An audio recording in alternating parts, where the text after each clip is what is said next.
है वो उस लेवल का तो नहीं होता है, लेकिन जो क्वेश्चंस होते हैं वो बड़े सिंपल से ही पूछे जाते हैं। हम कोशिश करेंगे जितना भी अच्छा हो सके इसको एड्रेस करने का। तो आज का जो डिस्कशन है वह हम प्रारंभ करते हैं। एक नॉन कम्युनिकेबल डिजीज़ लेते हैं कार्डियोवास्कुलर सिस्टम का। चाहे आप सीएचओ का प्रिपरेशन कर रहे हो, नॉर्सेट का कर रहे हो, दोनों के अंदर ये महत्वपूर्ण है। तो हम देख लेते हैं, बेसिकली इसके बारे में डिस्कस करते हैं। मैं कोशिश करूंगा लिखने का, आप समझने का कोशिश करिएगा। ठीक है जी, जो प्रोसेस है डिस्कशन को उसको प्रारंभ करते हैं। पहला जो डिजीज़ हम जो नॉन कम्युनिकेबल यहाँ डिस्कस कर रहे हैं आज का क्लास में, उसका नाम है इस्केमिक हार्ट डिजीज़, और उसी को हम बोलते हैं कोरोनरी हार्ट डिजीज़। देखो सीएचओ के अंदर स्पेशली लिखा हुआ है कोरोनरी हार्ट डिजीज़।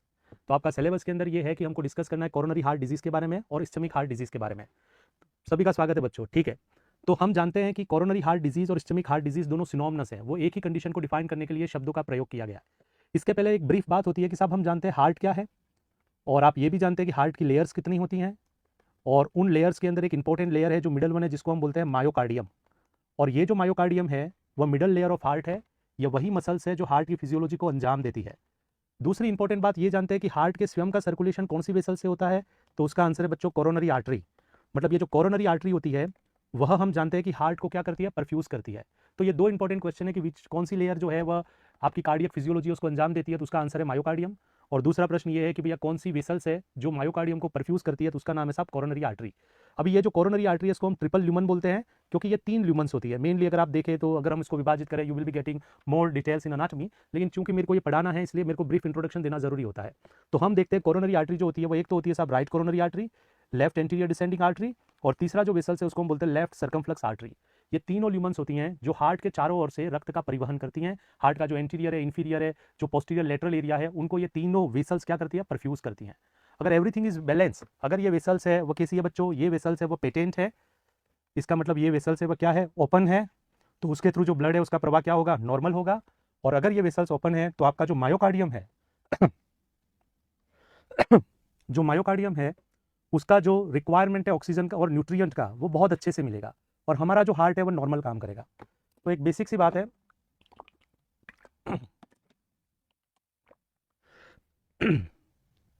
म्यूट करें।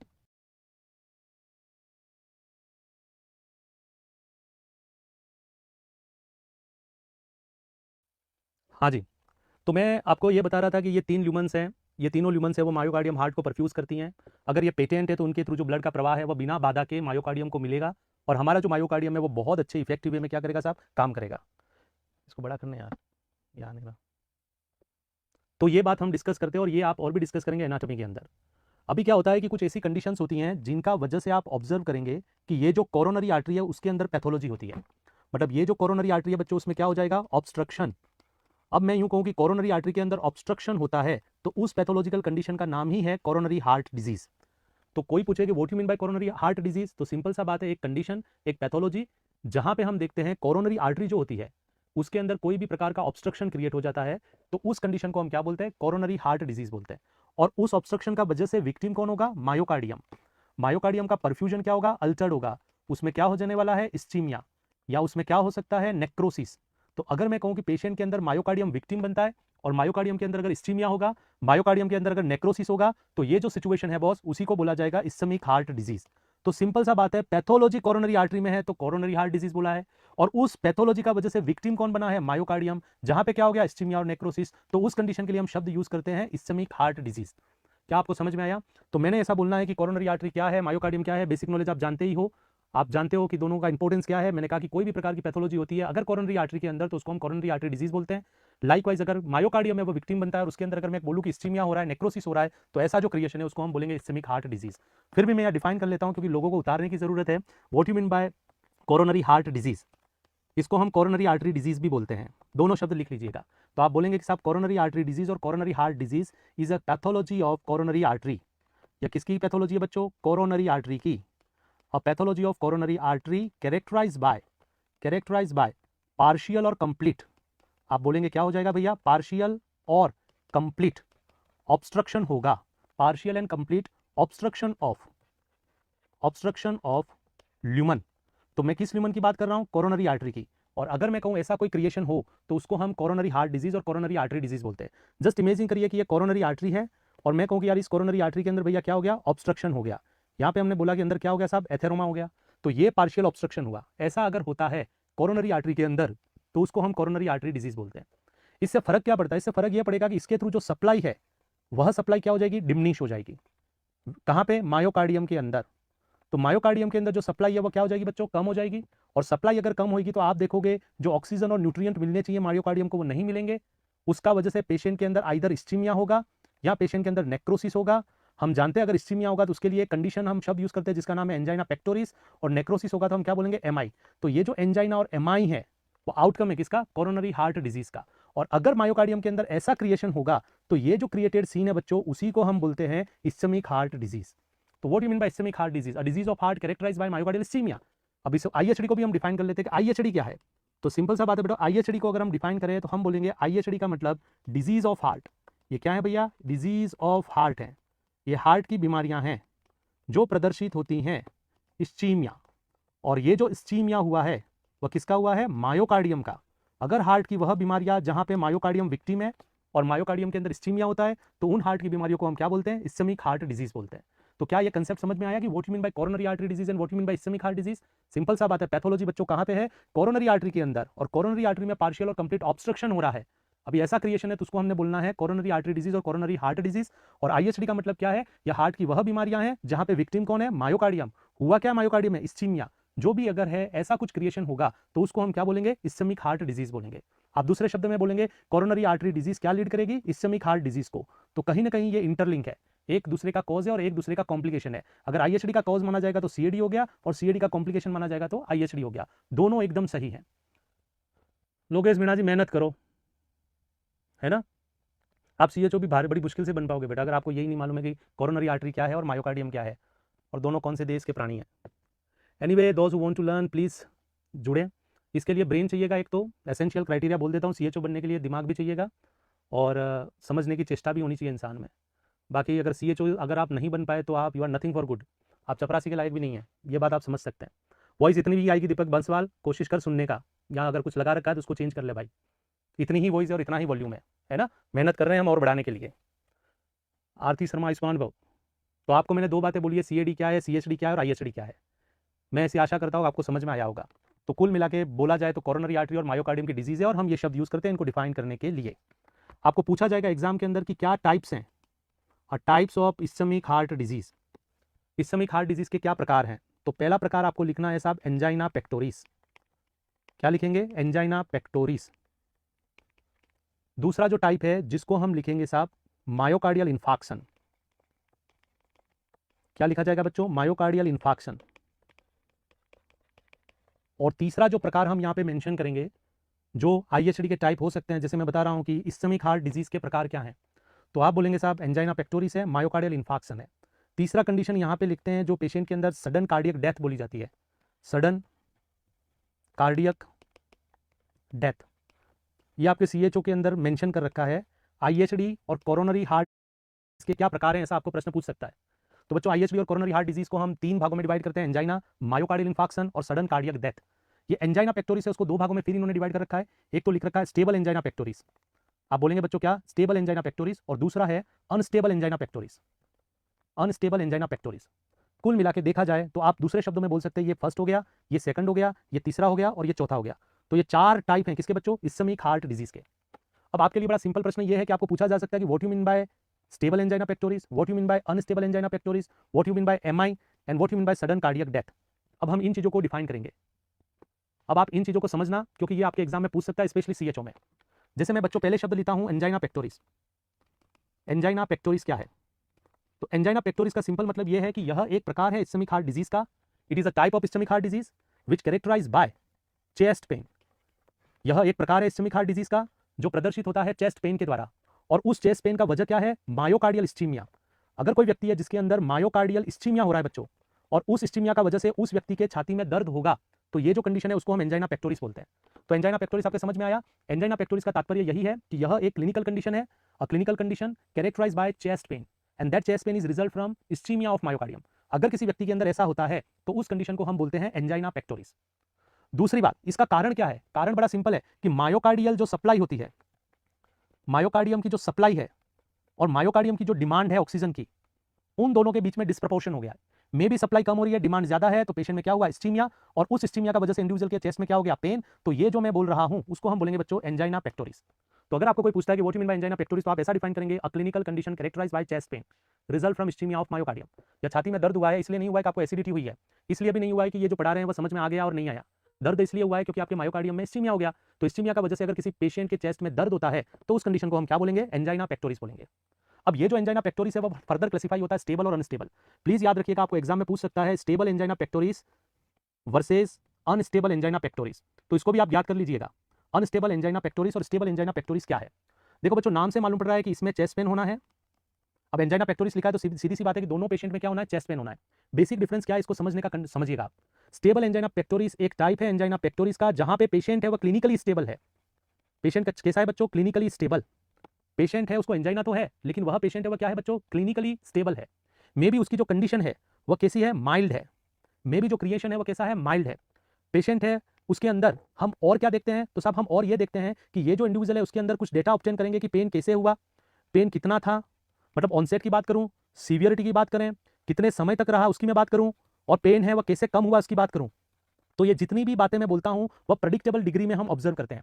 आप ऐसा समझिए कि एक इंडिविजुअल है, उसको पेन कब होता है, उस व्यक्ति को पेन तब होता है जब वह व्यक्ति एक्सर्शन करता है, वो ऐसा कुछ करता है जिसका वजह से उसकी मायोकार्डियम की ऑक्सीजन डिमांड बढ़ती है।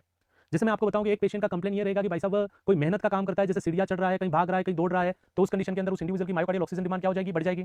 अब ऑक्सीजन डिमांड बढ़ जाएगी लेकिन आपकी जो मायोकार्डियम की सप्लाई है वो शायद उतनी ना हो पाएगी, तो डिमांड और सप्लाई के बीच में डिस्प्रोपोर्शन होगा, इंडिविजुअल को क्या होगा, चेस्ट पेन होगा। तो आपको कोई पूछता है कि स्टेबल एंजाइना पेक्टोरिस कब बोला जाएगा, तो मैंने कहना है कि स्टेबल एंजाइना पेक्टोरिस तब बोला जाता है जब कोई व्यक्ति को एंजाइना हुआ है लेकिन वह व्यक्ति क्लिनिकली क्या है, बहुत स्टेबल है। उस एंजाइना वाले को हम बोल सकते हैं माइल्ड टू मॉडरेट कंसर्न है। तीसरी इंपॉर्टेंट बात है कि यहाँ पे इंडिविजुअल है वो हाईली प्रेडिक्टेबल होता है। हाईली प्रेडिक्टेबल कैसे होता है, मतलब हम ऐसा समझते हैं कि उसको वैसे तो कुछ नहीं होगा लेकिन अगर वह एक्सर्शन करेगा तो उसको क्या होगा साहब, चेस्ट पेन होगा। वह एक्सर्शन करेगा तो चेस्ट पेन होगा, उसको चेस्ट पेन भी थोड़े मिनट तक ही रहेगा, और अगर वह एक्सर्शन करना बंद कर दे तो ये जो चेस्ट पेन है वो क्या हो जाएगा, रिलीव हो जाएगा। तो यहाँ पे आपको ये बहुत अच्छे से समझना है कि अगर चेस्ट पेन हो रहा है वह सर्टन डिग्री ऑफ एक्सर्शन के बात हो रहा है, मतलब पेशेंट है वो क्या कर रहा है साहब, फिजिकल एक्टिविटी कर रहा है, या मेंटल स्ट्रेस ले रहा है, या हैवी मील को कंज्यूम कर रहा है, या किसी ठंडे वातावरण में एक्सपोज हो रहा है, तो उसका वजह से क्या होगा, मायोकार्डियल डिमांड जो है वो क्या हो जाएगी, बढ़ जाएगी।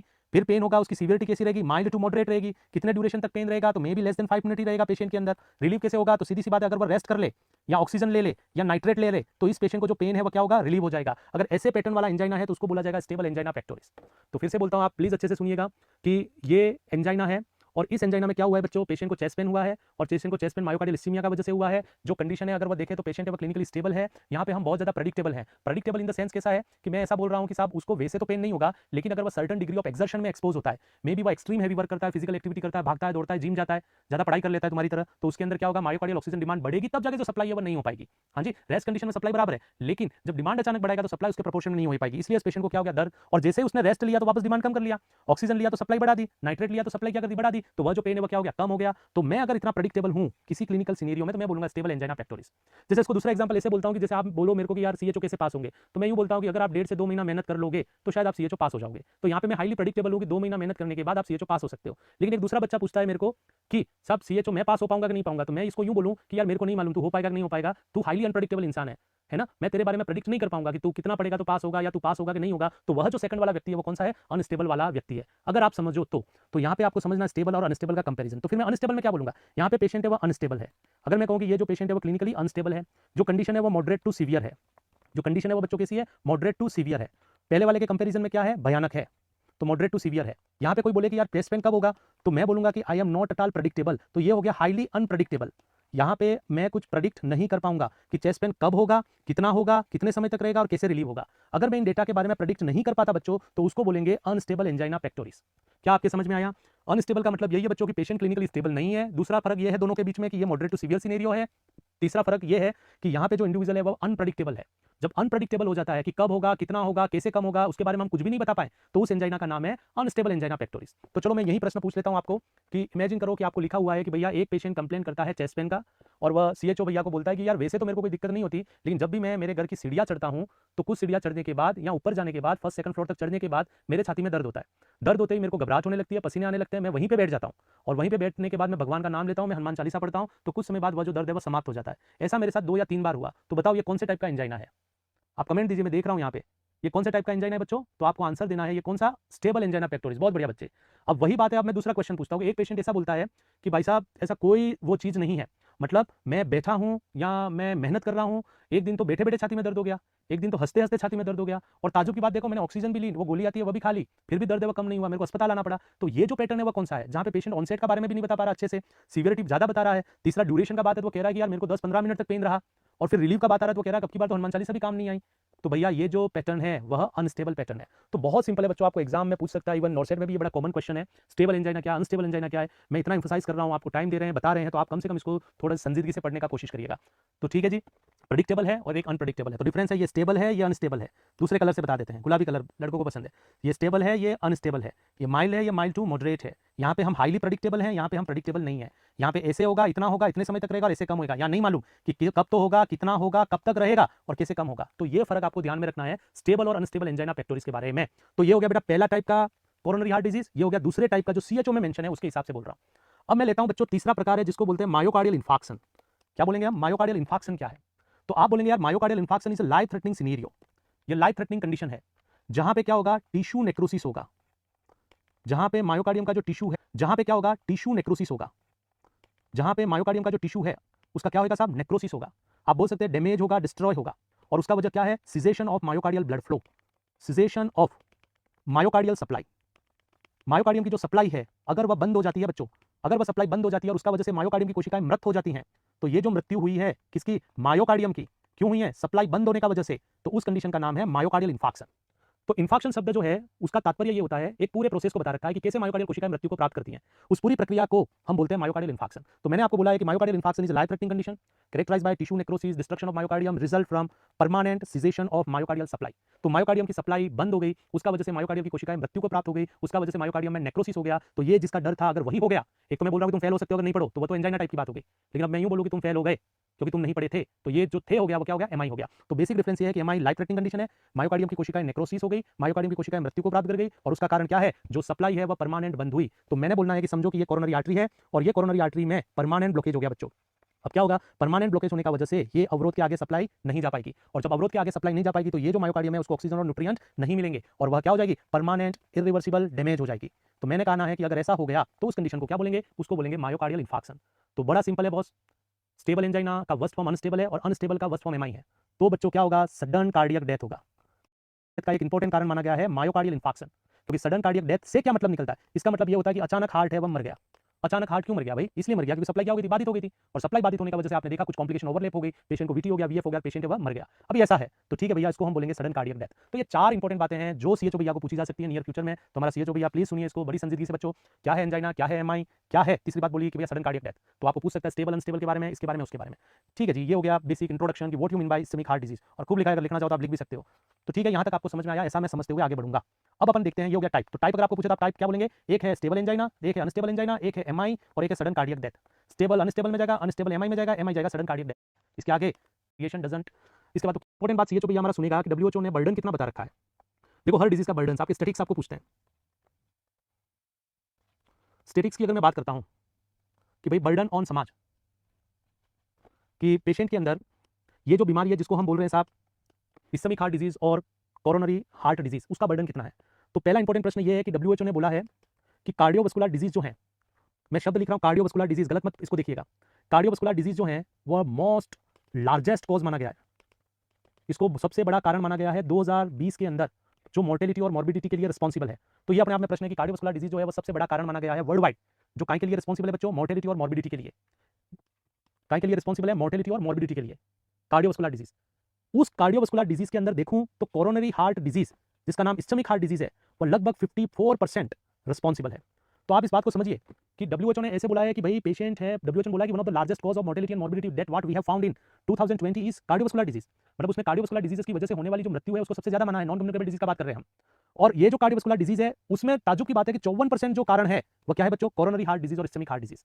तो इससे आप ये समझने का चेष्टा करें भाइयों कि ये टॉपिक कितना महत्वपूर्ण है और ये टॉपिक कितना बर्डन रख रहा है आपका सोसाइटी के ऊपर।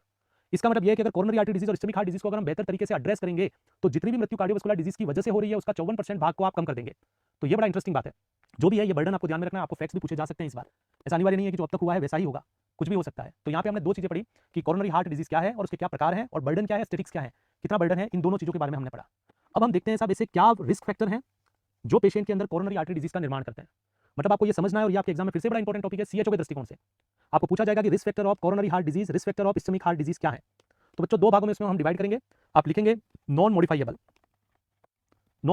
रिस्क फैक्टर, और दूसरा आपको लिखना है modifiable risk factor.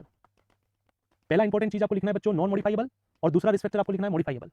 Non modifiable का तात्पर्य यही है कि ये जो रिस्क फैक्टर है उनको हम मॉडिफाई नहीं कर सकते, इनको हम मॉडिफाई नहीं कर सकते, तो उनको हम नॉन मॉडिफाइबल बोलते हैं। और जिनको हम मॉडिफाई कर सकते हैं और मॉडिफाई करके पेशेंट के अंदर जो प्रोग्नोसिस है उस प्रोग्नोसिस को अल्टर कर सकते हैं, तो उनको हम बोलते हैं मॉडिफाइबल रिस्क फैक्टर। तो याद रखिएगा आपके एग्जाम के अंदर ये जरूर पूछा जाएगा मॉडिफाइबल और non modifiable risk factor. Modifiable और नॉन मॉडिफाइबल रिस्क फैक्टर, जो नॉन मॉडिफाइबल रिस्क फैक्टर है वो कौन से हैं? तो सिंपल सी बात है, genetic makeup, hereditary family history, हमारा एज, हमारा सेक्स और हमारी रेस। ये जो फैक्टर है बच्चों वो क्या है? नॉन मॉडिफाइबल रिस्क फैक्टर, इनको मॉडिफाई नहीं कर सकते। हाँ आजकल जो जरूर ऐसा कुछ चल रहा है कि कुछ भी कर सकते हो, लेकिन कुछ भी करने का मतलब नेचर से खिलवाड़ करके जरूर कुछ कर सकते हो आप। बाकी जेनेटिक मेकअप ऑफ इंडिविजुअल, अगर किसी को चेंज करना है तो जीनोमिक में आ जाइए, जीनोम चेंज कर देंगे, आप शायद सीएचओ बन जाओ, नॉट सेट पास कर लो। हेरिडिटरी फैमिली हिस्ट्री चेंज नहीं हो पाएगी, पेशेंट का एज चेंज नहीं हो सकता, पुरुष है तो बेचारा है 80-20 का मारा है, प्रॉन है कार्डियोवास्कुलर डिजीज के लिए। रेस इंडियन, अब इंडियन है, एशियन है, इनके अंदर हम देखते हैं कार्डियोवास्कुलर पैथोलॉजी ज़्यादा होती है। एज अब बार इतना नहीं रहा, लेकिन हम बोलते हैं 40 ईयर्स के आफ्टर पेशेंट में ससेप्टेबिलिटी बढ़ती है, और बहुत से फॉल्टी जीन्स हैं जो रिस्पॉन्सिबल है। तो बच्चों यहाँ पे आपको समझना है ये सब रिस्क फैक्टर नॉन मॉडिफाइबल है। तो आपके एग्जाम में बड़ा सिंपल प्रश्न है कि निम्न में से नॉन मॉडिफाइबल रिस्क फैक्टर कौन से हैं? Genetic makeup of individual, positive family history होना, एक व्यक्ति का एज, कोई व्यक्ति का सेक्स और रेस, ये सब नॉन मॉडिफाइबल रिस्क फैक्टर हैं जो पेशेंट के अंदर कोरोनरी हार्ट डिजीज और आईएसटी की संभावनाओं को बढ़ाएंगे। कैसे बढ़ाएंगे? तो मैं आपको बता देता हूँ सिंपल शब्द में कि अगर हमारे अंदर फॉल्टी जीन है तो हम ससेप्टेबल हैं, वही फॉल्टी जीन हमारा फैमिली में जाएगा तो हम फिर से ससेप्टेबल हो जाएंगे, और वही हम हमारे पॉपुलेशन में शेयर कर रहे हैं तो रेस हो गया। मतलब पीढ़ी दर पीढ़ी जा रहा है, पीढ़ियों से पीढ़ियों में जा रहा है, पूरे समाज में भी वही जीनोम जा रहा है। तो अगर वो जीनोम ही फाल्टी है तो भाई साहब हमें कार्डियोवास्कुलर डिजीज होने की संभावना बढ़ जाएगी। जैसे जैसे एज बढ़ती है बच्चों एथेरोस्क्लेरोसिस की संभावना बढ़ती है, और अगर ये एथेरोस्क्लेरोसिस कहां पे हो जाएगा भाई? ये एथेरोस्क्लेरोसिस अगर कोरोनरी आर्टरी में हो जाएगा तो हो गया प्रॉब्लम, कोरोनरी आर्टरी डिजीज और इस्कीमिया और नेक्रोसिस। पुरुष प्रोन है बेचारे, जन्मजात पुरुष होना अपने आप में प्रोन है कार्डियोवास्कुलर पर्सपेक्टिव से। तो महिला और पुरुष में कंपैरिजन करें तो पुरुष प्रोन है, महिला को महिला से कंपैरिजन करें तो पोस्ट मेनोपॉजल फीमेल ज्यादा प्रोन है, मेनोपॉज के बाद फीमेल जो है वो रिलेटिवली ज्यादा प्रोन हो जाती है। तो कुल मिला के ये नॉन मॉडिफाइबल रिस्क फैक्टर है। अब बात आती है मॉडिफाइबल रिस्क फैक्टर कौन से हैं? तो पहला मैं लेता हूं ओबेसिटी, दूसरा हम लेते हैं साहब मॉडिफाइबल रिस्क फैक्टर वह है हमारी हैबिट, तीसरा हम लेते हैं जो मॉडिफाइबल रिस्क फैक्टर हो सकता है हाइपरटेंशन, चौथा इंपॉर्टेंट है जिसको हम बोलते हैं डायबिटीज, पांचवा रिस्क फैक्टर है स्ट्रेस। तो बच्चों ये मॉडिफाइबल रिस्क फैक्टर है।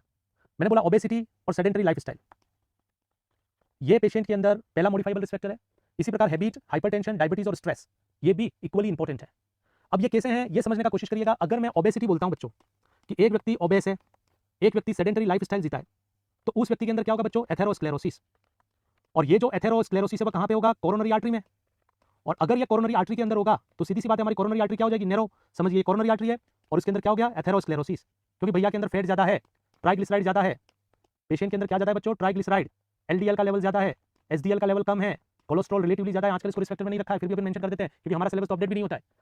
ट्राइग्लिसराइड ज्यादा, एलडीएल ज्यादा, एसडीएल कम है, कोलेस्ट्रॉल ज्यादा है, वीएलडीएल ज्यादा है, तो सीधी सी बात है आपके अंदर एथेरोस्क्लेरोसिस होगा।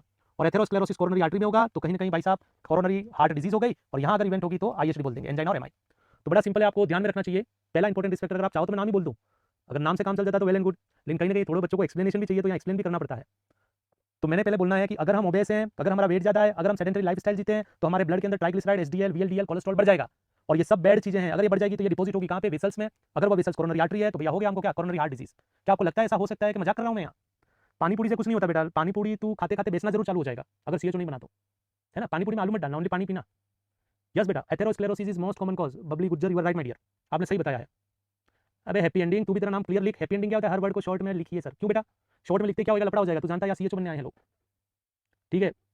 मतलब लिखना जरूरी हो गया, आप करे क्या आए हो, मजबूरी है भाई। तो इसका मतलब ये है कि मैं ज्यादा लिख रहा हूँ आज शायद, चलो कोई बात नहीं, सब प्रेरणाएं सर आपसे ही मिली है मेरे को। चलो ठीक है, ओबेसिटी पहला हो गया। अब हमारे दूसरे भैया जो बीड़ी सिगरेट तंबाकू वाले हैं, हैबिट, जो भैया सिगरेट पीते हैं, जो शॉर्ट में आ जाते हैं, सिगरेट पीते हैं, टोबैको खाते हैं, गुटखा खाते हैं, बड़े हैवी हैं। तो ये जो हैवी हैबिट रखते हैं उनके अंदर भी हमने देखा कार्डियोवास्कुलर डिजीज होती है। वो इसलिए होती है क्योंकि बच्चों सिगरेट पीने से, तंबाकू खाने से वस्कुलर इंजुरी होती है। देखो अगर समझो तो वस्कुलर इंजुरी होती है वेसल्स में, और वेसल्स में बेटा वस्कुलर इंजुरी होगा तो इन्फ्लामेटरी प्रोसेस होगा, और इन्फ्लामेटरी प्रोसेस होगा तो यहाँ पे पेशेंट में एथेरोस्क्लेरोसिस और थ्रोम्बोसिस की संभावना बढ़ेगी।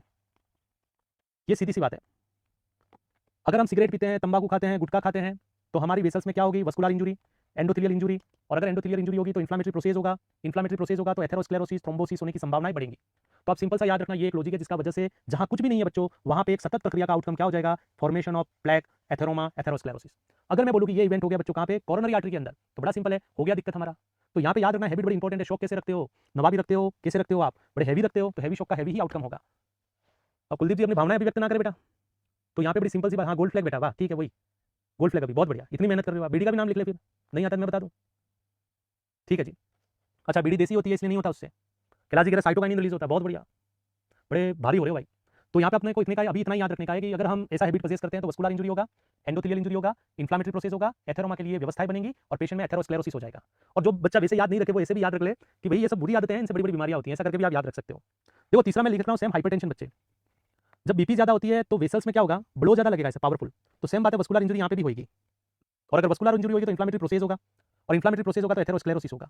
और दूसरा बेटा हाइपरटेंशन का वजह से कार्डियक ऑक्सीजन डिमांड जो मायोकार्डियम की होती है वो बढ़ जाती है, क्योंकि जितना बीपी ज्यादा है उतना लोड किस पे पड़ेगा, हार्ट पे, तो हार्ट को उसके लोड के अगेंस्ट काम करना पड़ेगा, और हार्ट जब लोड के अगेंस्ट काम करेगा तो स्वयं का डिमांड बढ़ जाएगा। तो यहाँ दो अजीब घटनाएं हो रही है हाइपरटेंशन के अंदर, एक तो मायोकार्डियम की डिमांड बढ़ रही है क्योंकि बीपी ज्यादा है, और दूसरा पेशेंट में वस्कुलर इंजरी होगी माइक्रो, तो उसका वजह से एथेरोस्क्लेरोसिस होगा, और इसीलिए हम देखते हैं डायबिटीज मेलाइटिस के अंदर ऐसा होने का संभावना बढ़ जाएगा, हाइपरटेंशन के अंदर सॉरी। अब बात आती है चौथा डायबिटीज मेलाइटिस।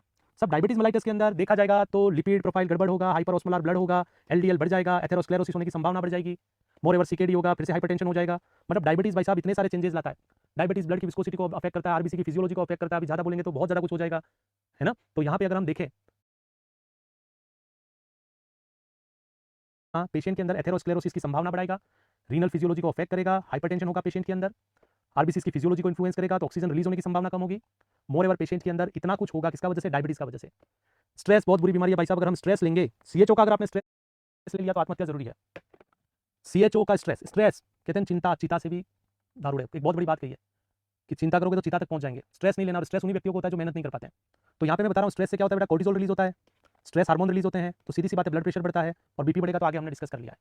तो डायबिटीज होना, स्ट्रेस एक व्यक्ति का, हाइपरटेंशन होना, हैबिट होना, और ओबेसिटी होना। ओबेसिटी में ही आप लिख सकते हो बच्चों डाइट, अगर हमने खाने पे कोई कंट्रोल नहीं लगा, ज़्यादा कैलोरी लिया, ज़्यादा सोडियम लिया, और आप जानते हैं कंसंट्रेटेड फूड लिया, गरिष्ठ भोजन खा रहे हो आप, तो सीधी सी बात है हमारे अंदर ओबेसिटी होगा, हमारे अंदर संभावनाएं बढ़ जाएंगी। तो मैं आपको बस ये बताने का श्रम कर रहा हूँ कि these are the few important risk factor जो पेशेंट के अंदर cardiovascular disease, specially coronary artery disease, और दूसरा इंपॉर्टेंट बात मैंने बोला आपको इस्केमिक हार्ट डिजीज होने की संभावनाओं को बढ़ाते हैं। तो आप याद रखिएगा कि ये नाम आपको जरूर पूछे जाएंगे इस बार एग्जाम में कि कौन से मॉडिफाइबल है और कौन से नॉन मॉडिफाइबल है, तो कम से कम इन रिस्क फैक्टर को आप ध्यान में रखिएगा। और आप इसको स्क्रीनशॉट भी ले सकते हो, अगर आप इतने ही कमजोर हो, मैं साइड में हो जाता हूँ कोई बात नहीं आऊंगा, तो आप ध्यान में रखिएगा कि ये रिस्क फैक्टर है, मॉडिफाइबल और नॉन मॉडिफाइबल आपके एग्जाम में जरूर पूछे जाएंगे। फिर से यहाँ पे बोल देते हैं साहब कौन से हैं, स्मोकिंग, बीपी, कोलेस्ट्रॉल का ज्यादा होना, ओबेस होना, ये नॉन मॉडिफाइबल है, ये आपके एग्जाम में पूछे जाएंगे, प्लीज आप इसको क्या करेंगे, कोरोनरी आर्टरी में थ्रोम्बोसिस, और जब कोरोनरी आर्टरी में, चलो मैं दूसरे पन्ने पे लिख लेता हूं, ये रिस्क फैक्टर क्या करेंगे, ये रिस्क फैक्टर करेंगे कोरोनरी आर्टरी में आइदर एथेरोस्क्लेरोसिस, और दूसरा ये क्या करेंगे बच्चों, ये कोरोनरी आर्टरी में करेंगे थ्रोम्बोसिस। कुछ रिस्क फैक्टर कर सकते हैं कोरोनरी आर्टरी में स्पाज्म। अगर मैं कहूँ कि ऐसा होगा तो सीधी सी बात है भाई, मायोकार्डियल सप्लाई हो जाएगी कम, किसके प्रोपोर्शन में, मायोकार्डियल ऑक्सीजन डिमांड के प्रोपोर्शन में। शब्दों को सही लिखना, शॉर्ट भी लिख रहा हूँ बीच बीच में, वो इसलिए लिख रहा हूँ क्योंकि वहाँ पे डॉक्टर भी शॉर्ट ही लिखेगा, समझ में नहीं आएगी कौन सी गोली लिखी है। तो आपको समझना बेटा कि ये जितने भी रिस्क फैक्टर हमने पढ़े वो क्या करते हैं, वह कोरोनरी आर्टरी में या तो एथेरोस्क्लेरोसिस करेंगे, या कोरोनरी आर्टरी में एथेरोस्क्लेरोसिस के साथ साथ थ्रोम्बोसिस करा देंगे, या कोरोनरी आर्टरी में स्पाज्म कर देंगे। तीनों के अंदर यहाँ सप्लाई कम, यहाँ बंद, यहाँ पे भी कम। तो जो मायोकार्डियल सप्लाई है वो क्या होगा, ये त्रिशूल नीचे की तरफ तीर जा रहा है कम, और मायोकार्डियल ऑक्सीजन डिमांड के हिसाब से डिलीवरी नहीं हो पाई। और जब ऐसा होगा तो क्या होगा बच्चों, ऐसा होगा तो या तो इस्कीमिया होगा, इधर क्या होगा बेटा, इस्कीमिया, और पेशेंट को क्या होगा, नेक्रोसिस, और इस्कीमिया और नेक्रोसिस होगा तो वही है भैया, एंजाइना होगा, एमआई होगा, और सडन कार्डियक डेथ होगा। तो ये आपको समझना एक्जैक्टली इवेंट है, और ये इवेंट हम इमेजिन करते हैं होने वाली है पेशेंट के अंदर। तो आपको समझ में आया, यहाँ पे आपको पूछा जा सकता है, बहुत बढ़िया क्रिकेट व्यूअर बेटा, beta blocker is not given, very nice. तो बड़ा सिंपल है सर, ये रिस्क फैक्टर है, वो ऐसा कुछ करेंगे जिसका वजह से कोरोनरी आर्टरी में कुछ चेंजेस आएंगे, और कोरोनरी आर्टरी के अंदर बच्चों चेंजेस आएंगे तो आप जानते हो कि सप्लाई है वो कॉम्प्रोमाइज होगी, डिमांड के प्रोपोर्शन में सप्लाई नहीं हो पाएगी। और बच्चों जब डिमांड के प्रोपोर्शन में सप्लाई नहीं हो पाएगी तो मायोकार्डियम में क्या होगा, इधर इस्कीमिया और नेक्रोसिस, और इस्कीमिया होगा तो एंजाइना बोलेंगे, नेक्रोसिस होगा तो एमआई बोलेंगे, और एंजाइना एमआई आगे क्या करेगा, तो सीधा सा बात है पेशेंट के अंदर एंजाइना और एमआई जो है वो सडन कार्डियक डेथ कर सकता है। पहला व्यक्ति देखा है सर, प्लीज धीरे धीरे पढ़ाइए। अरे यार सबको कैसे अलग अलग पढ़ाई बेटा, बहुत धीरे ही हूँ मैं। एंजाइना क्या होता है, अनिल पंत यार, क्या बहुत बढ़िया बेटा, बहुत मेहनत, थैंक यू वेरी मच, तू एक सही बच्चा है जो बोल लाइक था ही नहीं। मतलब मैं क्लिनिकल फाइंडिंग बता रहा हूँ बच्चे, एक पेशेंट को बस बेटा आपको खुश करने के लिए हम खुश हो जाते हैं और कुछ नहीं है। बिहार से भाई, बिहार का हलवा रखना होगा, एंजाइना पेक्टोरिस। आप इतने स्मार्ट होने चाहिए कि आप उस कंडीशन को ज्ञात कर लो, आप उसको समझ जाओ कि यार ये कंडीशन है वो एंजाइना है, ये कंडीशन एमआई है, समझ के आप प्रॉम्प्ट एक्ट कर पाओ। तो कोई भी व्यक्ति ये आशा करेगा आपसे कि आप उस चीज को समझें, और अगर आप उस चीज को समझ गए तो आप इफेक्टिव मेजर्स लेके पेशेंट को रेस्क्यू कर लेते हैं। और अगर आपने ऐसा कर लिया तो आपका जन्म सफल है सीएचओ बन के, कि आपने किसी को बचा लिया तो आपने भगवान जैसा काम कर लिया। आप तभी बचा पाओगे किसी को कि आप में जब सेंस हो, आप में नॉलेज हो, आप समझ सकते हो कि ये कंडीशन क्या है और इसके अंदर प्रॉम्प्ट एक्ट क्या करना है। सीएचओ का मतलब यही है कि बेसिक चीजों को जल्दी से समझे और प्रॉम्प्ट एक्ट करे और रेफर कर दे पेशेंट को। ये मेन रोल होगा आपका सीएचओ का, जहां तक मैं समझ पा रहा हूं। क्या क्लिनिकल फाइंडिंग्स है एंजाइना पेक्टोरिस की? तो बेटा पहला क्लिनिकल फाइंडिंग मैं यहाँ पे लिख रहा हूँ, वो है पेशेंट में चेस्ट पेन। आप देखोगे जिस इंडिविजुअल को एंजाइना है उसमें क्या होगा, चेस्ट पेन होगा। अब ये जो चेस्ट पेन होता है उसकी मैं व्याख्या कर रहा हूँ, उसको आप समझिएगा कि चेस्ट पेन का ऑनसेट कैसे होता होगा, चेस्ट पेन की सीवियरिटी कैसी होती होगी, ये प्रश्न हो सकते हैं आपके। चेस्ट पेन कहाँ पे होता है, उसका लोकेशन क्या है बच्चों? अगर मैं देखूँ उसका क्वालिटी क्या है, क्या ये जो चेस्ट पेन होता है वो रेडिएट होता है, इसका रेडिएशन क्या है, कहाँ रेडिएट होता है, क्या कितना ड्यूरेशन तक पेन होता है, क्या ये जो पेन है उसका कोई रिलेशन रेस्पिरेशन से होता है, और क्या ये जो पेन हो रहा है वह कुछ ऐसी एक्टिविटी करने से रिलीव होता है या कुछ ऐसा करने से बढ़ता है, ऐसा करने से इंक्रीज होता है। ये कैरेक्टरिस्टिक हमको समझनी है चेस्ट पेन के बारे में। कहीं से भी पूछ सकता है बच्चे कि एक पेशेंट को चेस्ट पेन हो रहा है, चेस्ट पेन का जो ऑनसेट है बच्चे, मैं यहाँ पे एक काम करता हूँ, एंजाइना इधर लिख लेते हैं और एमआई इधर लिख लेते हैं, दोनों को बाद में बताता हूँ, कोई बात नहीं। ऑनसेट कैसा होगा, ऑनसेट जो एंजाइना का होगा बच्चे वह अचानक भी हो सकता है और स्लो प्रोसेस के साथ भी हो सकता है, अब्रप्ट भी हो सकता है और इंसीडियस भी हो सकता है। सीवियरिटी जो होगी वो माइल्ड टू मॉडरेट होगी। दर्द कहाँ होगा, आप शब्द यूज करेंगे बेटा मीडियास्टर्नम, मीडियास्टर्नम। दूसरा शब्द हम यूज करते हैं सबस्टर्नम, देखो मतलब एक ही है, रिट्रोस्टर्नम। पेशेंट को दर्द कहाँ होगा, मीडियास्टर्नम में जहाँ हार्ट होता है, स्टर्नम के पीछे, स्टर्नम के नीचे छाती में दर्द होता है, तो उसके लिए शब्द यूज किए गए mediasternum, substernum, retrosternum, between lungs, anterior into chest. Anterior into chest में दर्द होगा भाई को, छाती में दर्द होगा, मीडियास्टर्नम में दर्द होगा, दोनों फेफड़ों के बीच में दर्द होगा, तो शब्द है मीडियास्टर्नम, सबस्टर्नम, रिट्रोस्टर्नम, एंटीरियर इनटू चेस्ट। ठीक है जी। क्वालिटी कैसी होगी पेन की, देखो पेन की अलग अलग क्वालिटी होती है। पेन की क्वालिटी कैसी होगी, तो आप बोलेंगे भाई पेन है वो चॉकिंग हो सकता है, किसी इंडिविजुअल के अंदर बर्निंग होता है साहब, किसी इंडिविजुअल में क्रशिंग होता है, किसी व्यक्ति में डलेक होता है, हैवी फील होता है। चॉकिंग, बर्निंग, क्रशिंग, ऐसा लग रहा है जैसे कुछ फंस गया हो, अटक गया हो, कहीं कोई व्यक्ति में स्ट्रेंगुलेशन होता है। क्या होता है बच्चे, स्ट्रेंगुलेशन, ऐसा होता है जैसे मरोड़ रहा हो। तो बर्निंग बहुत बड़े बड़े, किसी में स्क्वीजिंग टाइप का होता है। ये सब अलग अलग कैरेक्टरिस्टिक है, जैसे भी आपको हो रहा है, सबको अलग अलग दर्द हो रहा है ना, वो अलग अलग दर्द इसलिए हो रहा है, डिमांड सप्लाई वाली कहानी है। कोई हमारे भैया चॉकिंग जैसा फील कर रहे हैं, कोई तो भाग रहे हैं, कोई जबरदस्ती किसी को पकड़ के बिठा रखे हैं। तो यहाँ पे अगर मैं बोलूँ तो क्वालिटी वेरिएट करती है, किसी में स्ट्रेंगल हो रहा है तो सकती है। रेडिएशन कहाँ होगा, देखो मेरे को यहाँ पे चेस्ट में हो रहा है, चेस्ट से नेक, नेक से लोअर जॉ, लोअर जॉ से बैक, बैक से मैं बोल रहा हूँ मेरा बैक से शोल्डर, और ये तो यहाँ पे अगर हम देखें तो चेस्ट पेन ऐसे रेडिएट हो सकता है। जो ड्यूरेशन होता है, लिवन साइन क्या है boss, Levine sign squeezing, burning, choking, crushing, perspiration, patient के अंदर। तो ये हो गया बेटा sign and symptoms of angina pectoris, जो हम किसी इंडिविजुअल के अंदर क्या देखेंगे। अब इन्हीं सिम्टम्स को मैं एमआई में तब्दील करता हूँ, यहाँ पे देखो और समझ जाना, अब मैं लिख नहीं पाऊंगा for your kind information. MI में क्या होगा, एमआई में सेम चेस्ट पेन होगा साहब, कैसा होगा, तो देखो इसको मैं चेंज करता हूँ, कोई और कलर ले लेता हूँ भैया को जो दिख जाए। तो यहाँ पे कलर बस कौन सा बचता है, फिर से गुलाबी। ऑनसेट कैसा होता है, एमआई में बच्चों जो ऑनसेट होता है वो सडन होता है, ऐसा गाना गा के ऑनसेट नहीं होता, अचानक, क्योंकि थ्रोम्बोसिस होगा तो अचानक होगा। सीवियरिटी कैसी होगी, सीवियरिटी भी सीवियर ही होगी, एमआई में दर्द सीवियर होगा, नहीं तो लोगों का भरोसा एमआई से उठ जाएगा कि एमआई भी हो गया दर्द सीवियर भी नहीं होगा। Location same, quality same, radiation same, duration फिर चेंज हो जाएगा, ड्यूरेशन बेटा more than 30 minutes, duration more than 30 minutes होगा। सडन ऑनसेट होगा, सीवियर ऑनसेट होगा, लोकेशन मीडियास्टर्नम, सबस्टर्नम, रिट्रोस्टर्नम ही रहेगी, क्वालिटी भी वैसी रहेगी, रेडिएशन भी वैसी रहेगा, ड्यूरेशन जो है वो मोर देन 30 मिनट्स, मिनिमम बेटा मोर देन 30 मिनट्स। ये जो पेन है वो किसका है, ये जो अंदर पेशेंट में एंजाइटी होगा, एप्रीहेंशन होगा, एप्रीहेंशन होगा, भी हो सकती है, हार्ट रेट कम भी हो सकती है। पेशेंट के अंदर ये जो पेन है वह सबसाइड नहीं होगा, कार्डियोपल्मोनरी कंपनसेशंस होंगे। तो था कि पेशेंट है वह पेन को लोकलाइज कर रहा है, उसको बोलो पेन कहाँ हो रहा है एक बार लोकेट करके बताओ। अगर वो लिवाइन साइन की तरह कर रहा है, इधर हो कम्युनिटी में पेशेंट के अंदर ऐसे साइन सिम्टम्स हैं याद रखना, ईसीजी का मतलब है इलेक्ट्रोकार्डियोसीमिया है, नेक्रोसिस है, तो उस कंडीशन के अंदर आप देखोगे हार्ट की जो इलेक्ट्रिकल एक्टिविटी है वो वैसी नहीं रहेगी, और वैसी नहीं रहेगी तो कैसी रहेगी, जैसी भी रहेगी उसको हम देख के याद कर लेंगे, अगर ऐसी रहेगी तो इस्टीमिया है और वैसी रहेगी तो एमआई है। तो यहाँ जैसे मैं बता रहा हूँ कि पेशेंट के अंदर अगर एंजाइना है तो ईसीजी में क्या चेंजेस आएंगे बेटा, एंजाइना के अंदर जो एसटी सेगमेंट होता है वो आपको डिप्रेस मिलता है। आप बोलेंगे कि समवन इज हैविंग एंजाइना, तो एंजाइना के अंदर एसटी सेगमेंट है वो क्या मिलेगा, डिप्रेस मिलेगा। और जो टी वेव होती है बच्चों, क्या होती है बॉस, टी वेव, उस टी वेव का आपको क्या मिलेगा, इन्वर्सन मिलेगा। तो सीधा सा बात है, आप देखते हैं ईसीजी को, और अगर आप ईसीजी को देखें और बाय चांस यूँ समझो कि ये नॉर्मल ईसीजी है, तो एंजाइना में क्या होगा बच्चे, ये ईसीजी नॉर्मल नहीं रहेगी, ये जो एसटी सेगमेंट है वो डिप्रेस मिलेगा और टी वेव का आपको इन्वर्सन मिलेगा। एसटी सेगमेंट का डिप्रेशन 1 mm से ज़्यादा है टू सब्सिक्वेंट लीड में, तो वह हमारे लिए सिग्निफिकेंट है। टी वेव का इन्वर्सन इसके अलावा होगा। तो ये तो हम देखेंगे एंजाइना में, और ये प्रेजेंटेशन हम देखेंगे इस्चीमिया जब भी मायोकार्डियम में होगा। तो जैसे हमारा सीएचओ भाई बाय चांस उसमें वहाँ पे फैसिलिटी है, वो देखता है ऐसा पेशेंट आया, तुरंत वो ईसीजी करता है, और जैसे वो ईसीजी करता है वो देखता है 2-4 लीड में ऐसे चेंजेस आ गए, तो वो तुरंत समझ जाएगा इस भैया को तो क्या है, एंजाइना है। अगर मैं कहूँ कि जो चेंजेस है वो मैं अब बता रहा हूँ वैसे हैं, अब बता रहा हूँ वो कैसे हैं। एमआई की बात कर लेते हैं। अगर एमआई के अंदर तो क्या हो गया बच्चों, नेक्रोसिस हो गया, तो एमआई में क्या हो गया, नेक्रोसिस हो गया। अब नेक्रोसिस होगा तो ईसीजी में क्या चेंजेस आएंगे, ईसीजी में चेंजेस निम्नलिखित आ सकते हैं मायोकार्डियल इंफार्क्शन में। बहुत बढ़िया, एक बच्चे ने लिखा है हाइपर एक्यूट टी वेव, तो बेटा ये हाइपर एक्यूट टी वेव है, एसटी सेगमेंट एलिवेट होगा, कैसा एलिवेट होगा, कॉन्वेक्स के पेशेंट के अंदर हाइपर एक्यूट टी वेव में क्या होगा, ऐसे एलिवेट होगा।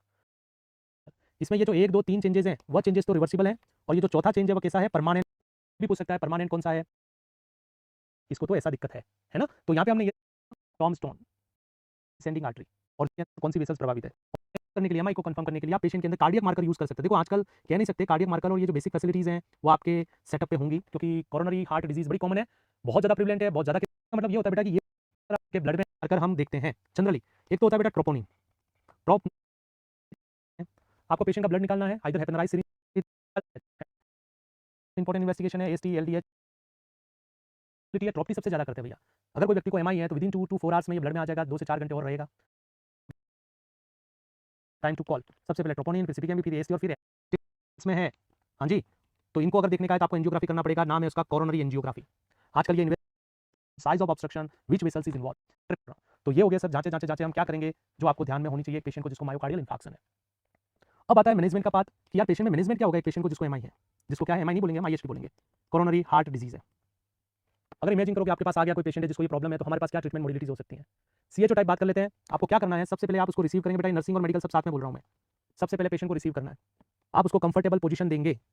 प्रश्न है कि कैसी पोस्चर दोगे, कंफर्टेबल पोजीशन जो पेशेंट चाहता हो वैसी, सेमी फोल्डर से लगा के high folder posture patient assume करना चाहेगा। आप उसको रिसीव करो, आप उसको कंफर्टेबल पोस्चर दो, आप उसको आराम से बिठाओ और आप उसको आश्वस्त करो। क्यों भाई ऐसा क्यों कर रहे हैं, ऐसा करने से पेशेंट के अंदर ऑक्सीजन डिमांड और सप्लाई में बैलेंस होता है। अगर आपके पास ऑक्सीजन है तो आप ऑक्सीजन एडमिनिस्ट्रेशन चालू कर दें। आपको क्या करना है बच्चे, ऑक्सीजन एडमिनिस्ट्रेशन चालू कर देना है। और ऑक्सीजन एडमिनिस्ट्रेशन आप कर सकते हैं 2 से 4, 4 से 6 लीटर पेशेंट के अंदर पर मिनट आप चालू कर दें। आप उस इंडिविजुअल के अंदर बेसिक पैरामीटर जो होते हैं उनको ऑब्टेन कर लें। सीएचओ भैया के हिसाब से बता रहा हूँ, देखो मेडिकल मैनेजमेंट और सर्जिकल मैनेजमेंट तो मेरे को खूब आता है, ठीक है जी, लेकिन जहाँ तक मैं सीएचओ में समझ रहा हूँ, मेडिसिन का डिटेल डिस्क्रिप्शन आप फार्माकोलॉजी में पढ़ लोगे, मैं नाम जरूर बोल दूंगा कि हमसे क्या अपेक्षा की जाती है। सबसे पहले अपेक्षा तो ये की जाती है कि किसी को एमआई या एंजाइना है तो आप उसको भगाए नहीं कि इधर जा ऐसे जा वैसे जा, अगर ऐसा कराओगे तो एक्सर्शन करेगा तो कंडीशन और ज्यादा वर्स्ट होगी। तो देखो मेरा प्रत्येक एक्शन जो है वो सप्लाई और डिमांड को मैच कर रहा है बच्चे। मैं उसको रिसीव कर रहा हूँ, मैं उसको कंफर्टेबल पोजीशन दे रहा हूँ, मैं उसको रेस्ट दे रहा हूँ, मैं उसको अश्योर कर रहा हूँ। मतलब हम उसको रिसीव कर रहे हैं, हम उसको कंफर्टेबल पोजीशन दे रहे हैं ताकि रेस्पिरेशन को ईजी से ले।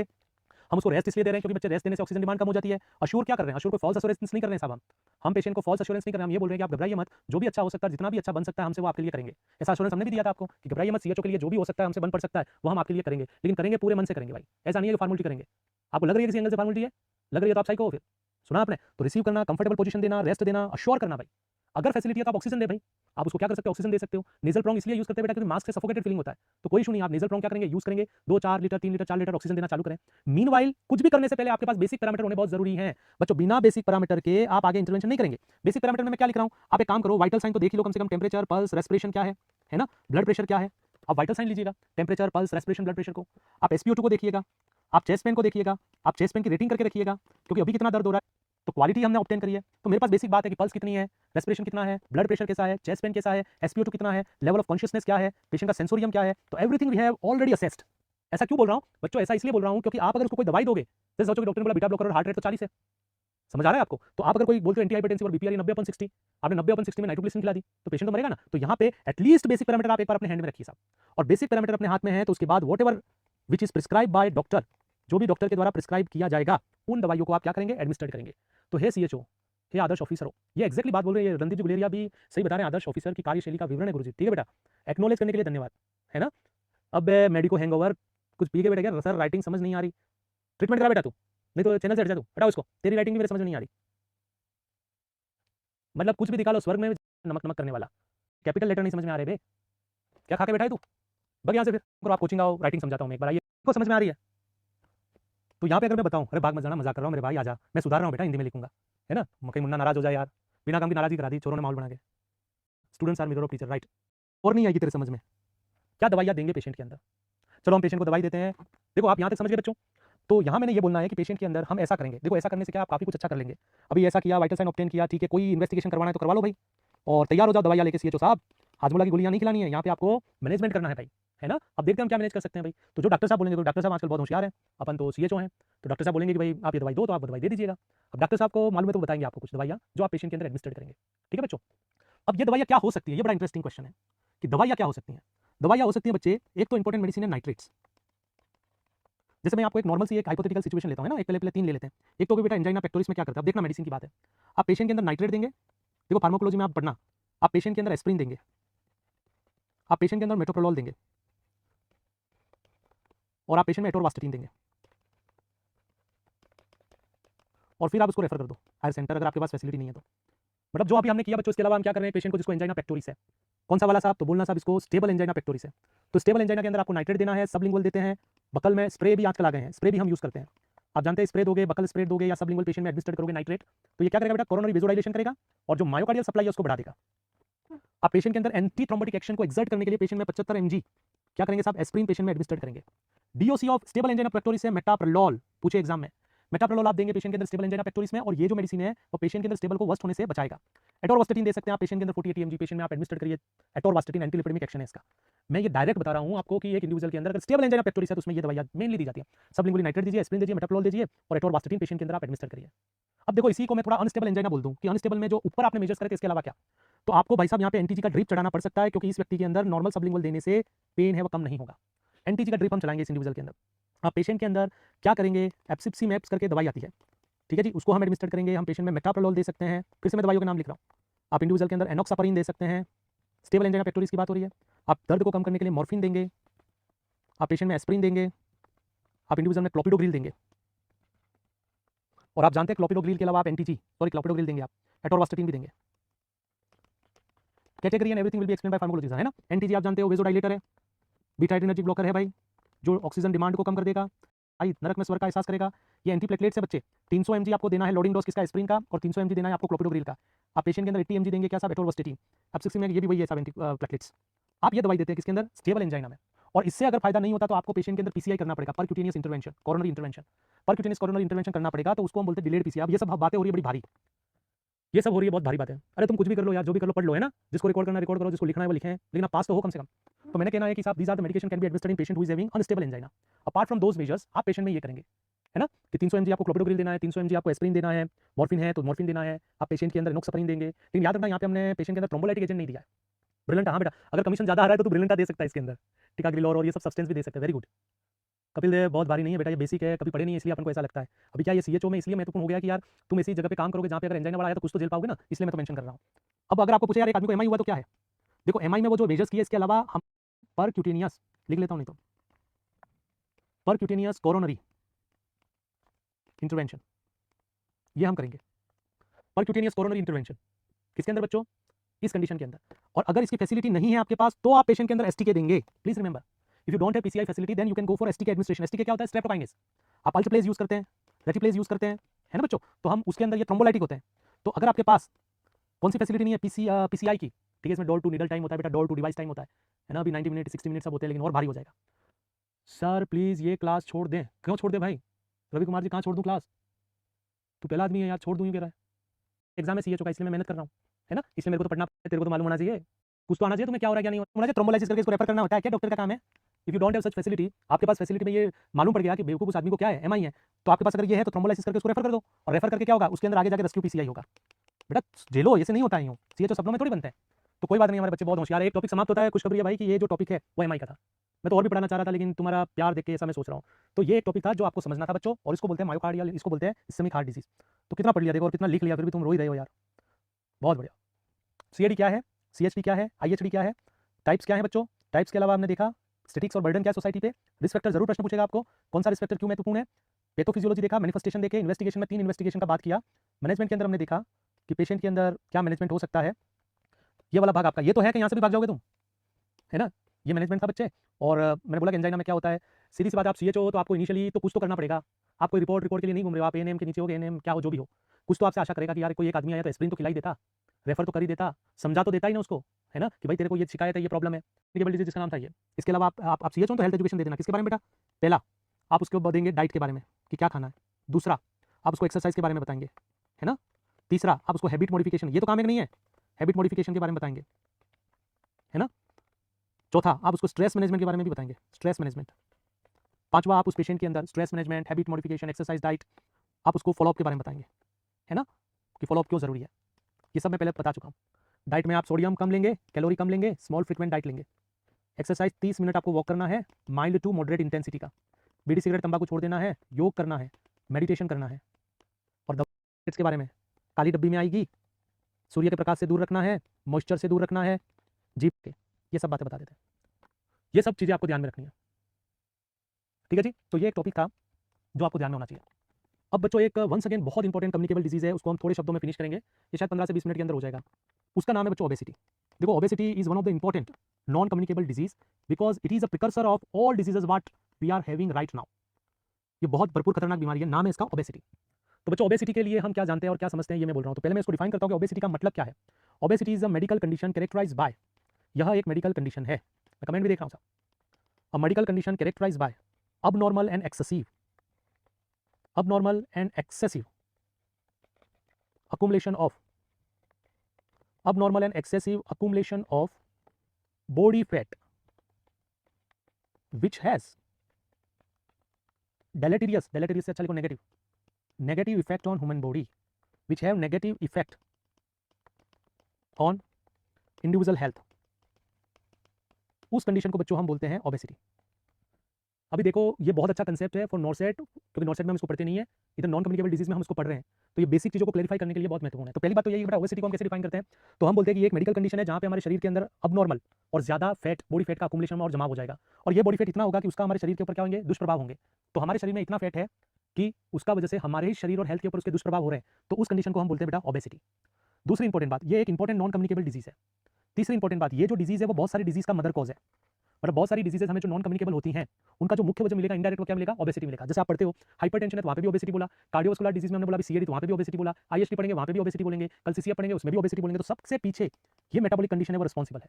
तो आप समझो इसकी संजीदगी, इसकी महत्ता कि ओबेसिटी कितना बड़ा इंपॉर्टेंट नॉन कम्युनिकेबल डिजीज है। दूसरी बात होगी कि ओबेसिटी जो है वो इतना महत्वपूर्ण क्यों है, तो अभी मैंने बोला कि ओबेसिटी जो है वो वेरियस टाइप के हेल्थ हजार्ड लीड करता है, वेरियस टाइप के हेल्थ हजार्ड है वो ओबेसिटी के द्वारा लीड्स होते हैं। जैसे मैं बोलता हूँ साहब हार्ट डिजीज, अभी मैंने बोला कि किसी व्यक्ति के अंदर जितनी भी हृदय की बीमारियां हैं उन हृदय की बीमारियों का जो प्रिकर्सर है वो बेटा क्या है, ओबेसिटी है। जैसे आप देखोगे पेशेंट के अंदर हाइपरटेंशन है या कोरोनरी आर्टरी डिजीज है, एंजाइना है, एमआई है, पेशेंट में सीसीएफ होगा, उन सब के बेस में आपको क्या मिलेगा बच्चे, ओबेसिटी। पेशेंट के अंदर स्ट्रोक हुआ, स्ट्रोक भी एक इंपॉर्टेंट वजह है obesity, but various health problem obesity lead कर सकता है, जैसे कि हार्ट डिजीज, जैसे कि स्ट्रोक, जैसे कि डायबिटीज मेलाइटस में भी आप ओबेसिटी देखते हैं। कुछ मस्कुलोस्केलेटल कंडीशंस होती हैं जैसे ऑस्टियोआर्थराइटिस है, डीजनरेटिव जॉइंट डिजीज है, उनके अंदर भी आपको ओबेसिटी ही कारण मिलेगा। और बहुत सारे कैंसर है बच्चों, उन कैंसर का पितामह जो है वो क्या है, ओबेसिटी। जैसे किसी को ब्रेस्ट कैंसर है, किसी को ओवरी का कैंसर है, किसी को प्रोस्टेट का कैंसर है, ओवरी हुआ, प्रोस्टेट का कैंसर हुआ, लीवर का कैंसर हुआ बच्चे, किडनी का कैंसर हुआ, किसी के अंदर गॉल ब्लैडर का कैंसर है, तो उन सब के अंदर अगर देखा जाए तो ओबेसिटी है वो जन्मदाता है। तो इससे आप समझ जाइए कि ये कितना बड़ा इंपॉर्टेंट कम्युनिकेबल डिजीज है। तो आप देखेंगे मैंने बोला कि ओबेसिटी क्या मतलब है, एक मेडिकल कंडीशन जहाँ पे शरीर के अंदर इतना फैट का जमा हो गया कि उसका वजह से हमारी जो हेल्थ है उस पर नेगेटिव दुष्प्रभाव होने लगे, तो उसको हम ओबेसिटी बोलते हैं। ये एक इंपॉर्टेंट नॉन कम्युनिकेबल डिजीज है, और ये जो कम्युनिकेबल डिजीज है वो वेरियस टाइप के हेल्थ हजार्ड इंडिविजुअल में लीड करती है, जैसे कि बहुत सारी हृदय की बीमारियां, ब्रेन की बीमारियां, डायबिटीज है, मस्कुलोस्केलेटल इलनेस है जैसे ऑस्टियोआर्थराइटिस है, डीजनरेटिव जॉइंट डिजीज है, और देखोगे और ताजुब करोगे कि बहुत सारे जो कैंसर है उनका जो मदर कॉज है वो क्या है साहब, ओबेसिटी है। तो ये एक बहुत इंपॉर्टेंट नॉन कम्युनिकेबल एजेंडा है जिसको हमारे ऑफिसर को समझना चाहिए। सुन पाए आप? अब बात आती है कि साहब ओबेसिटी क्यों होती है, कौन से फैक्टर है जो मोटापे के लिए रिस्पॉन्सिबल है। बड़ा इजी है यार, एक तो खाना, हमारा खान पान, रहन सहन, आचार विचार, व्यवहार में जो परिवर्तन आया है वही ओबेसिटी के लिए रिस्पॉन्सिबल है। जैसे मैं बोलता हूँ डाइट, अब डाइट में क्या बेटा, डाइट के अंदर आप जानते ही हो कैलोरी ज़्यादा ले रहे हैं हम, है ना, सोडियम ज़्यादा ले रहे हैं, कंसंट्रेटेड फूड ले रहे हैं, फ्राइड फूड ले रहे हैं, फ्राइड है, प्रोसेस्ड है, कंसंट्रेटेड है, गरिष्ठ भोजन है, लोग अल्कोहल ज़्यादा पी रहे हैं, है ना, आप देख सकते हैं कार्बोनेटेड बेवरेजेस का ज़्यादा कंजप्शन हो रहा है, कैफिनेटेड बेवरेजेस ज़्यादा ले रहे हैं, सिंपल शुगर ज़्यादा ले रहे हैं। तो भाई ऐसा खाना खाएंगे जिसमें सैचुरेटेड फैट ज़्यादा है तो सीधी सी बात है हम ओबेस होंगे। सबसे इंपॉर्टेंट बात है खाना, ऐसा खाना ओबेसिटी। सेडेंटरी लाइफस्टाइल, हमारा जीवन शैली खतरनाक है जी। अगर हम सेडेंटरी लाइफस्टाइल जी रहे हैं, मतलब हम एक्सरसाइज कम कर रहे हैं, हमारी मोबिलिटी कम है, हम वॉक नहीं कर रहे बच्चे, हम एक्सर्शन नहीं कर रहे, हम मेहनत नहीं कर रहे, पसीना नहीं बहा रहे, तो ये लाइफस्टाइल सेडेंटरी बोली जाती है। जहाँ पे एक्टिविटी है वो एकदम क्या है, एक्टिविटी है वो जीरो के बराबर है, हम पड़े ही रहते हैं, हम काउच पोटेटोज बने हुए हैं, हम काउच पे पड़े रहते हैं और चिप्स खाते रहते हैं और मैच देखते रहते हैं और सो जाते हैं, हम मोबाइल के साथ खेलते रहते हैं। हम जियो में हमारा एक ही टारगेट होता है कि 2.5 GB डेटा कैसे उड़ाना है, और उसके लिए रात की 12 बजे तक हमें मोबाइल भी रहना पड़े तो हम रह लेते हैं। कुल मिला के सेडेंटरी लाइफस्टाइल ओबेसिटी को बढ़ाती है। और तीसरा इंपॉर्टेंट चीज़ मैं यही लिख लेता हूँ, जेनेटिक, हमारा जीन भी बड़ा इंपॉर्टेंट है यार। हमारे अगर पेरेंट्स हैं वो ओबेस हैं तो हमें 80% संभावना है कि हम ओबेस हो जाएंगे। तो तीन इंपॉर्टेंट चीज़ें, एक तो खाना, एक सेडेंटरी लाइफस्टाइल, और तीसरा इंपॉर्टेंट बात मैंने बोला जेनेटिक मेकअप। ये तीनों चीज़ें हमको प्रेरित करती हैं ओबेसिटी के लिए। नेक्स्ट हमारा हेल्थ ऑफिसर असेस करेगा ओबेसिटी को, और ओबेसिटी को वो कैसे असेस करता है वो इंपॉर्टेंट प्रश्न है, एग्जाम का, सुन लीजिएगा। तो ओबेसिटी के लिए सिंपल है कि आप क्या देखेंगे, बीएमआई, बॉडी मास इंडेक्स, एक असेसमेंट टूल है जहाँ पे हम क्या देखते हैं, बीएमआई ऑफ पेशेंट। पेशेंट की जो बीएमआई होती है वो बेटा पेशेंट का जो वेट होता है, weight in kilogram divided by height, और हाइट का स्क्वायर। अब हाइट का स्क्वायर मीटर में है, याद रखना, किलोमीटर में नहीं है, कि मीटर स्क्वायर। सुन पाए आपकी हाइट कितने मीटर में है उसका स्क्वायर, और वेट होगा किसमें, किलोग्राम। जो भी आएगा ठीक है जी, वो आपका क्या हो गया, बॉडी मास इंडेक्स। सही बात है ना। अब बॉडी मास इंडेक्स, दो हम इंडेक्स देखेंगे, ये जो इंडेक्स दिया है वो WHO ने दिया है, और दूसरा जो इंडेक्स है उसके आधार पर हम देखते हैं तो वो एशियन बेस्ड है। दोनों के प्रश्न आपके एग्जाम में पूछे जा सकते हैं। अगर मैं कहूँ कि साहब पेशेंट के अंदर WHO के हिसाब से देखा जाए तो अगर BMI जो आ रही है ठीक है जी, वह पेशेंट के अंदर लेस देन 18 है तो वो अंडरवेट है, लेस देन 18.5 है तो वो अंडरवेट है। अब इसमें ज़्यादा समय लेंगे नहीं क्योंकि ऑलरेडी प्रिंटेड है। ठीक है जी। अगर BMI आ रही है 18.5 से 24.9 kg पर मीटर स्क्वायर तो बेटा ये नॉर्मल वेट है। अगर BMI आ रही है 25 से 30 के बीच में तो ये प्री ओबेस है। अगर 30 से 40, 34 के 34.9 के बीच में आ रही है तो ये ओबेस क्लास 1 है। अगर 35 से 39.9 के बीच मीटर स्क्वायर में आ रही है तो ये ओबेस क्लास 2 है। और अगर 40 से आ रही है तो ये ओबेस क्लास 3 है। तो याद रखिएगा WHO, हाँ भाई, जोधपुर मिष्ठान भंडार, जोमेटो, टोमेटो, स्विगी सब है बेटा। अब इस पर थोड़ा ध्यान कर लो, है ना, ये प्रश्न बड़ा इंपॉर्टेंट है कि WHO के हिसाब से क्या है। तो WHO के हिसाब से अगर हम देखें भाई तो इस इंडिविजुअल के अंदर ये क्राइटेरिया है WHO का। 40 से ऊपर है तो थर्ड ओबेस की क्लास में हो, 35 से 40 के बीच में है तो क्लास 2 है। आप डिजिट्स डाल के पूछ सकता है कि एक पेशेंट का BMI है वो 33 है तो वो कौन सी क्लास में फॉल होता है। तो यहाँ पे कैटेगरी समझना, अंडरवेट, नॉर्मल, प्री ओबेस, फिर मैंने बोला underweight, normal, pre obese, obese class 1, obese class 2, obese class 3। Please यार ध्यान रखिएगा, है ना। इसके अलावा बच्चों अगर हम देखते हैं तो एशियन बेस्ड भी हमने यूज किया बॉस। हम क्या करते हैं कि एशियन बेस्ड बीएमआई है वो ऐसा है, यहाँ पे बोला है कि अगर हमारा बीएमआई 18.5 से कम है तो हम अंडरवेट है, 18 से 23 है, 22.9 है तो हम नॉर्मल और लीन है,